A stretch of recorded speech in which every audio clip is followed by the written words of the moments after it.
On the air and streaming on the web since 1996, this is the Cinematic Sound Radio Network.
Welcome to another edition of the Cinematic Sound Radio Podcast.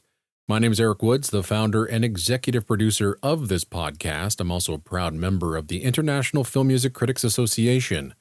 This podcast is a celebration of everything film, TV, and video game music. There's something in this podcast for everyone, whether you're a film music veteran or a movie music newcomer. I just want to say thank you for taking time out of your busy schedule to give us a listen, and I hope you enjoy the program. Of course, I cannot forget our patrons who help make this show possible. If you would like to join the Cinematic Sound Radio Podcast Patreon, then please head over to patreon.com/cinematicsoundradio. On the program today, we'll be celebrating everything Film Score Monthly as I play for you my top 5 favorite Film Score Monthly CDs of all time. Now, this show does coincide with Film Score Monthly's 35th anniversary, which is this year.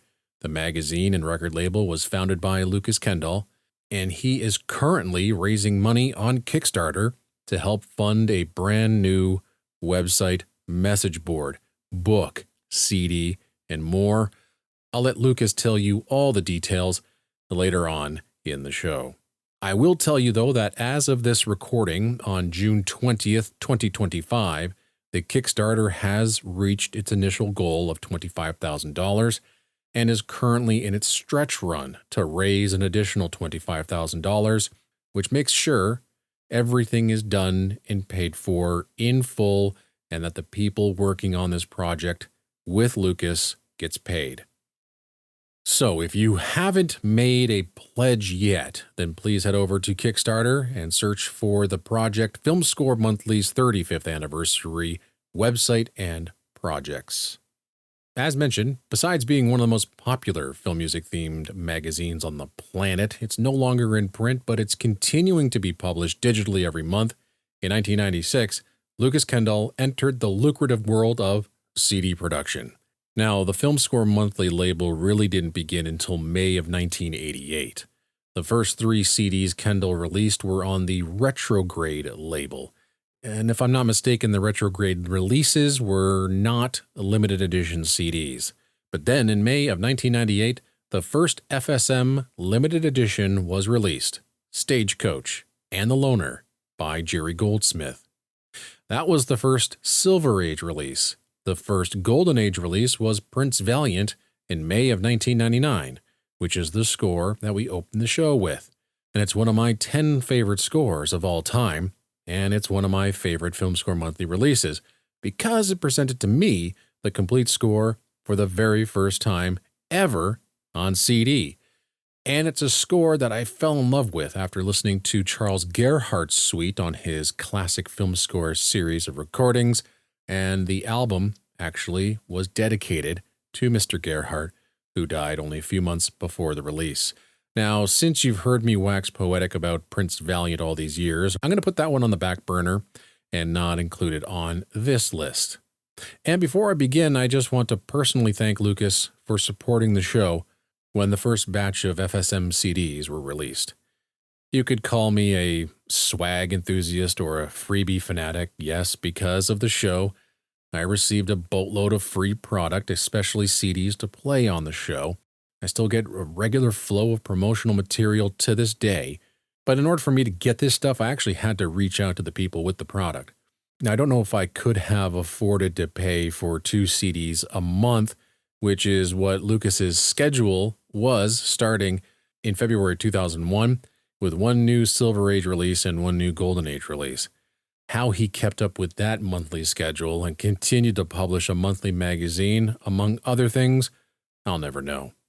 But because Lukas found some value in my little show in Canada to help promote his albums, he actually agreed to comp me all of his CDs, just as long as I stayed subscribed to his magazine, which I gladly did.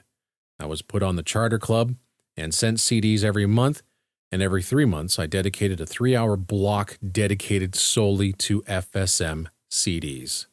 And years later, when Lukas pruned his comp list to cut down on costs, he still saw value in having his CDs air on Cinematic Sound Radio.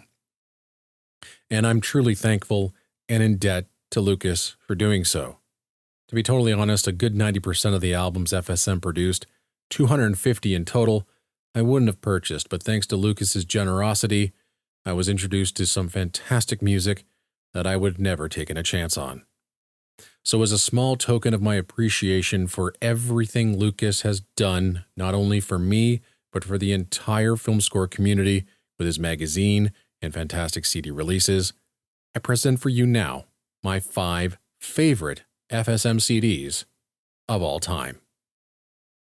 Now, before I begin, I just want to say that these aren't necessarily my favorite scores that FSM released. These 5 albums have had a special place in my heart because they either introduced me to a score I had never heard before, or fell in love with it because it was released on FSM CDs, or it was a release of a score that I thought would never see the light of day, or just offered a wonderful listen overall and included production values of the highest caliber. I could have easily made a top 10 list, a top 20 list, but for the sake of time, let's talk about these 5, and maybe I'll present more on a future program. To begin, let's talk about the mammoth 3 CD release of one of the last true Golden Age roadshow style scores. The album was released in October of 2004.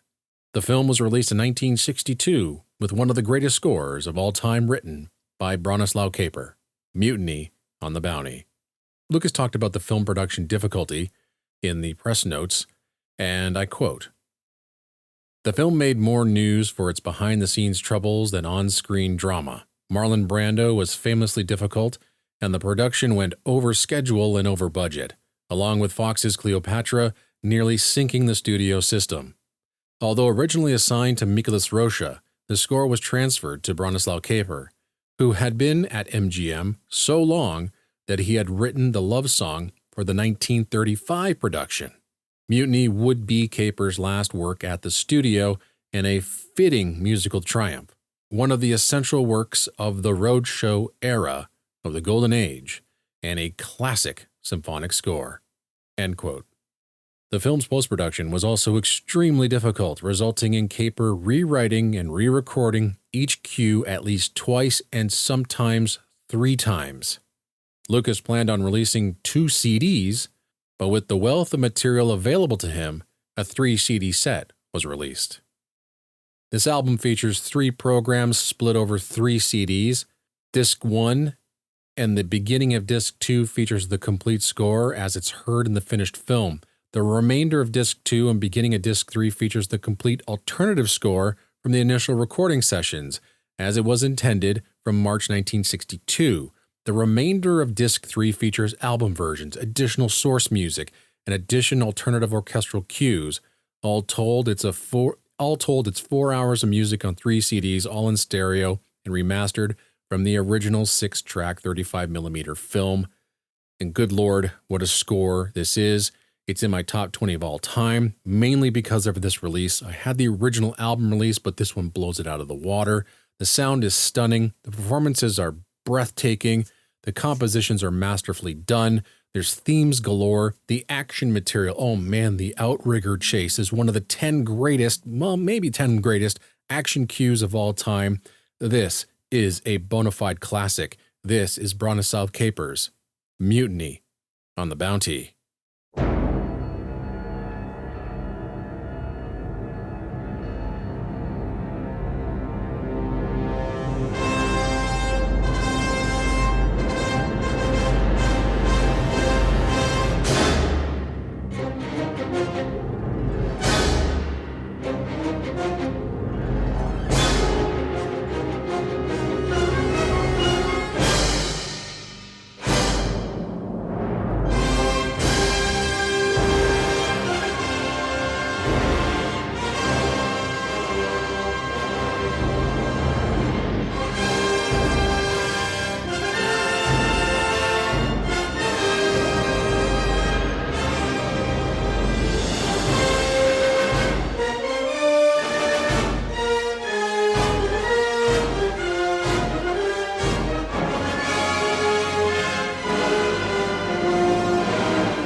Music from the 1962 film Mutiny on the Bounty, with music composed by Bronislaw Kaper.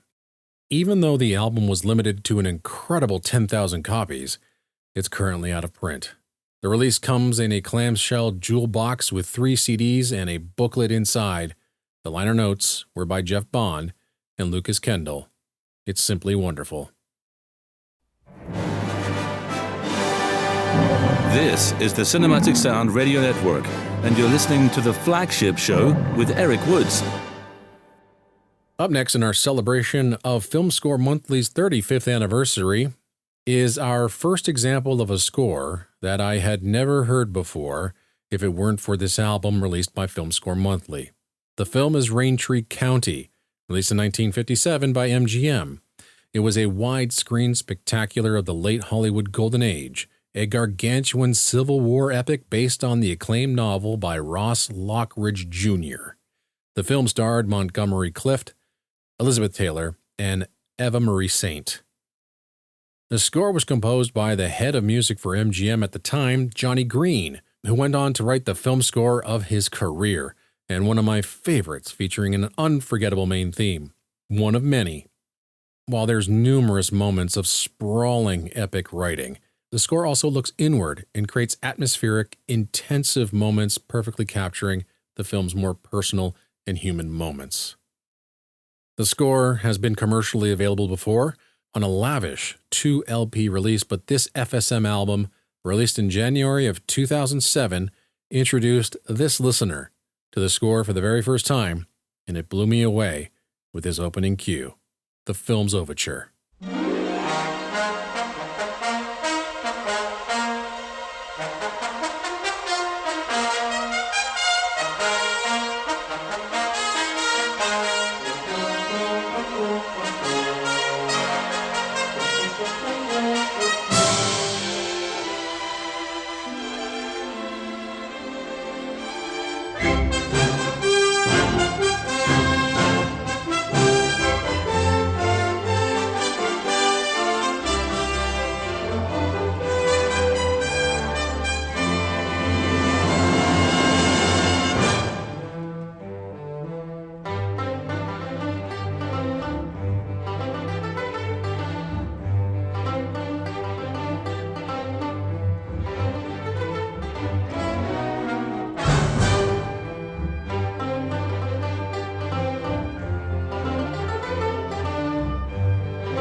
Music from the 1959 Civil War epic Raintree County, with original score composed and conducted by Johnny Green and performed by the MGM Symphony Orchestra and Chorus.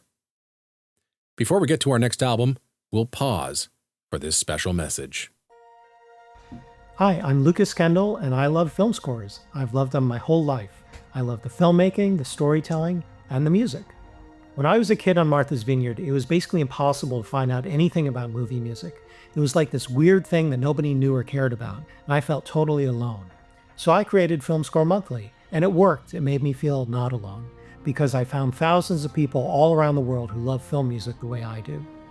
With your support, I turned a one-page newsletter with 6 readers into a color magazine, then a website, a record label, and much more.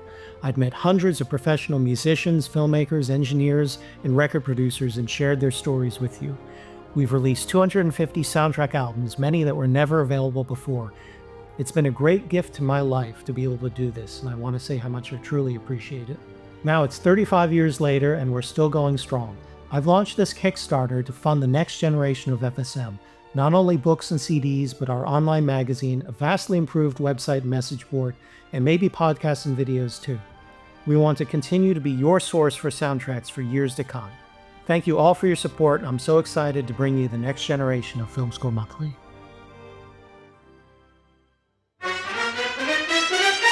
This is the Cinematic Sound Radio Network. I was a kid of the 80s. I grew up on Saturday morning cartoons, blockbuster films, and action TV shows like The A-Team, The Dukes of Hazzard, Airwolf, and Street Hawk. But the one that really hooked me was the show that told the adventures of Michael Knight and his talking car, Kit. Of course, I'm talking about Knight Rider. I lived for this show. The Dukes were a close second. But a talking car, one with turbo boost to jump over just about anything with ease, yeah, that's my favorite.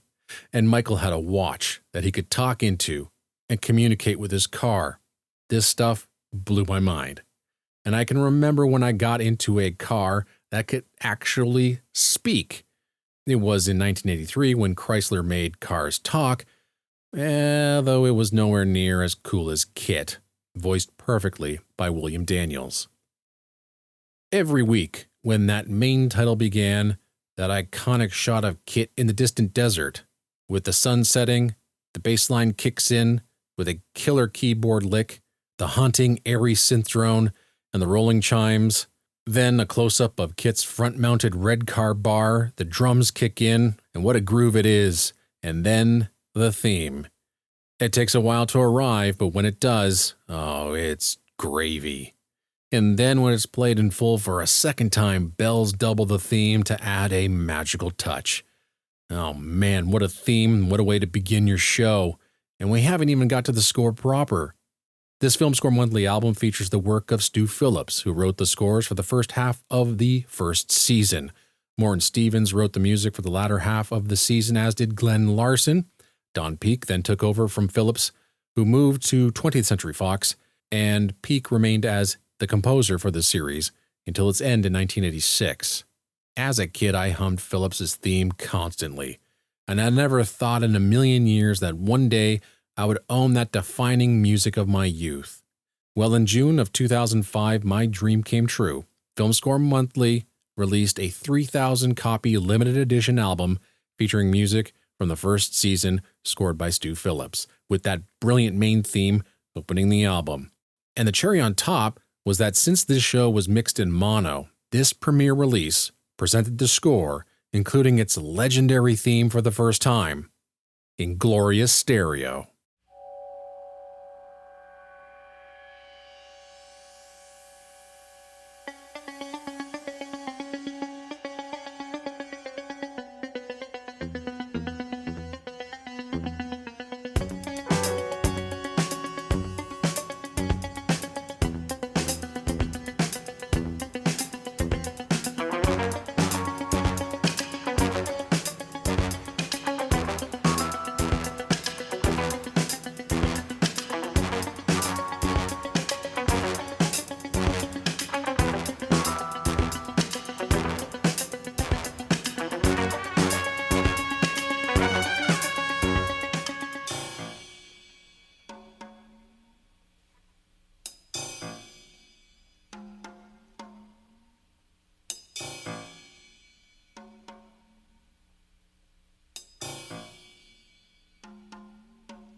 Music from the television series Knight Rider, with music composed by Stu Phillips and main theme composed by Stu Phillips and Glenn Larson.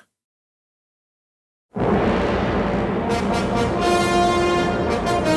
the air and streaming on the web since 1996, this is the Cinematic Sound Radio Network.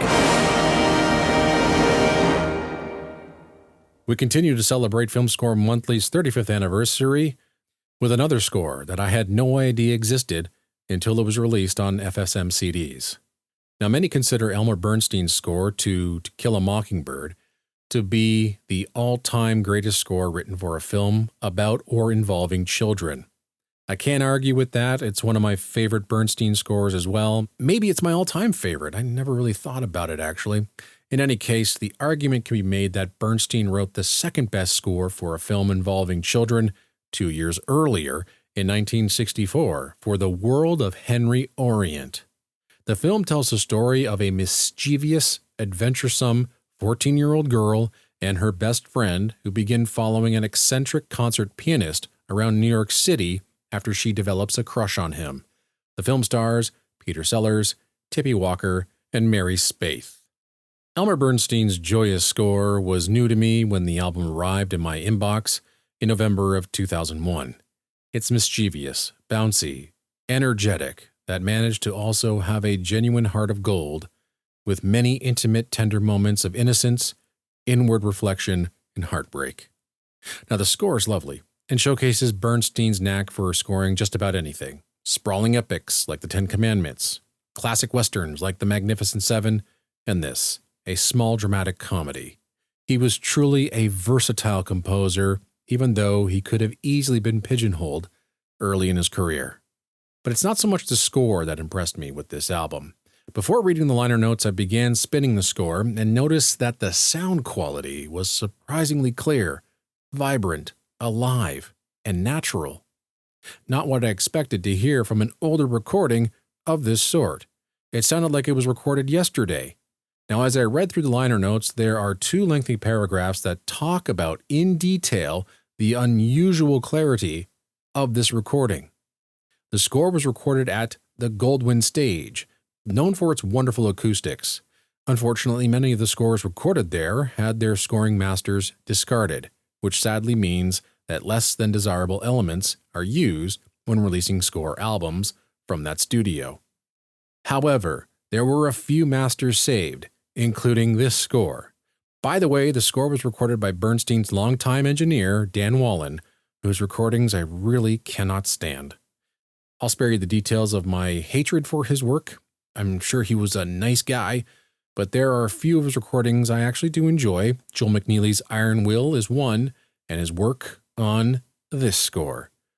As pointed out in the liner notes of the album, one can practically hear the players touching their instruments as they play.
Music from the original motion picture soundtrack to The World of Henry Orient, with music composed by Elmer Bernstein.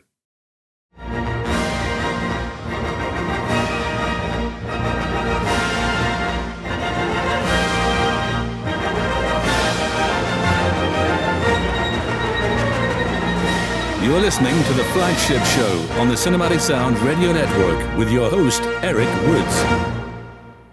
Superman 4, The Quest for Peace, was released in 1987. Once it was announced that Canon Films had their hands on this, you knew it was going to be trash. This is the first film in the Christopher Reeve Superman series not produced by Alexander and Elia Salkind. The film was directed by Canadian director Sidney J. Furie of Ipcris File fame. Gene Hackman returned as Lex Luthor, who created an evil, solar-powered version of Superman called Nuclear Man. How in the world they got Gene Hackman to sign onto this picture is anyone's guess, but I'm sure they filled his pockets to do so. Everything about this film is cheap. It's easily one of the worst films I've ever seen. Now, John Williams was actually asked to write the score for this new film, but had to turn it down due to scheduling conflicts. He was working on The Witches of Eastwick at the time. It was John Williams who suggested Alexander Courage write the score. Now, even though Williams didn't have time to write the entire score, he provided the film with 3 brand new themes. Lacey's theme, Jeremy's theme was written for a schoolboy who brings nuclear disarmament to the attention of Superman. And then there's the over-the-top, almost circus-like theme for the ridiculous Nuclear Man. It's silly on its own, but Alexander Courage really does some impressive stuff with it in his score, which is easily, for me, the second best Superman score ever composed. Instead of rehashing themes and complete cues from the first film, which much of the second film is littered with, Alexander Courage, a fantastic composer and accomplished orchestrator, wrote a dynamite original score that rivals Williams's original. The score was actually brought to Germany to be performed, but once they started recording the more difficult parts of Courage's score, they really couldn't keep up. It was then decided to bring the score to England and have Sidney Sax's National Philharmonic Orchestra record the remainder of the score. The complete score is a mix of the German recording and the more polished English recording. Now, before the release of the film, there was a planned LP release of the score. However, after the film was cut, a good portion of the orchestral score was cut out of the film and many of the original songs as well. So it was decided not to release an album. It wasn't until February of 2008 when one of the greatest soundtrack box sets of all time was released, the Superman Blue Box, an 8 CD box set of newly remastered and complete presentations of all 4 Superman scores and 1988's Superman the Animated Series. This box set would mark for the very first time that Alexander Courage's score to Superman 4 in any form was released to the general public. So while the remastering of Williams' Superman score was most definitely the main draw, I couldn't wait to hear Courage's score in full away from the film. And I wasn't disappointed.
Music from Superman 4, The Quest for Peace, with music composed and conducted by Alexander Courage, featuring original themes by John Williams. And that'll do it for today's episode. I really do hope you enjoyed the show. And if you haven't yet, please consider donating to Lukas Kendall's Film Score Monthly Kickstarter to help him completely revamp the website and bring forth some other goodies like books and more CDs. The link is in the show notes. And one other thing that I forgot to mention, current Cinematic Sound Radio members have actually contributed to Film Score Monthly over the years by writing articles and conducting interviews. You can find the names of Jason Drury, Tim Burden, and David Cassina in the pages of Film Score Monthly. And with that, I leave you with one more cue from a gem of a release, Jerry Goldsmith's Gremlins. Now, at the time of the film's release in 1984, there was only a specially priced 7-cut mini album released with a fraction of Goldsmith's score on it. It wasn't until November 2011 did we finally get our hands on the premiere release of the complete score. One track I always wanted to hear away from the film was the finale action cue called The Fountain and Stripe's Death. And when I played this FSM album, I really wanted to hear that wonderful, inventive little motif, a meowing electronic noise that we hear as Stripe melts away, with the bending strings mimicking that sound. It's just absolutely fantastic, and it's just way too good not to play. Thanks again for tuning in, folks. My name is Eric Woods. I really hope you enjoyed the program, and until next time, please take care wherever you are in this world, and happy listening.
Thank you for listening to the Cinematic Sound Radio Podcast. I want to thank Tim Burton for providing his voice for all the bumpers you hear throughout the program, and to David Casina for providing Cinematic Sound Radio's theme music. If you have any questions, comments, or concerns, please email us at cinematicsound@yahoo.com. You can find us on social media on Twitter, Facebook, and Instagram. And wherever you're listening to us today, please take a moment right now to leave us a rating and a review of the podcast. You can get a Cinematic Sound Radio t-shirt at our TeePublic store. You can join our Patreon at patreon.com/cinematicsoundradio. And don't forget to check us out on the web at cinematicsound.net.